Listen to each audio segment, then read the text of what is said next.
Est-ce de l'ignorance, de l'inconscience, ou de l'indifférence, lorsqu'un pays meurt par des armes de mercenaires recrutés, alors que l'armée républicaine, en l'occurrence des jeunes officiers putschistes, de ce même pays accélère leur mutation pour changer de vocation?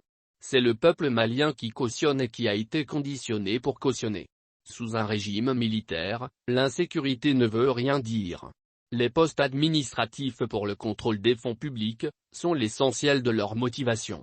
Des tapis rouges étalés pour le colonel président dans un pays qui se voit perdre des âmes tous les jours à cause de l'incohérence et la stupidité morale, tenus pour acquis et pour briller d'apparence autour de griots et de charlatans politiques de tout acabit. Pour avoir la volonté et le courage de faire face à la réalité, il faut être conscient et lucide. Dans notre cas, ceux qui parviennent à collectionner des femmes et à boire du whisky, sont nos messies, si ce ne sont des charlatans religieux à deux doigts de leur tombe et qui sont sans scrupule aucune. L'âme de ces disparus et tous les autres ne reposeront jamais en paix tant que les responsables et leurs complices ne répondront pas. Des individus se sont enrichis au Mali dans le sang de Maliens. Vous avez tenté par tous les moyens et avec tous les coups à trop de corruption et de favoritisme.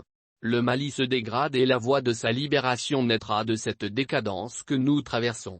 Personne ne peut lutter contre des cancers humains jamais suffisants et satisfaits de leur petite personne. Il faut tuer des milliers en leur privant de leurs droits de naissance et d'appartenance. Ils vont s'autodétruire. La nature aussi dispose de ses propres lois. Tapis rouge sur le sang des Maliens.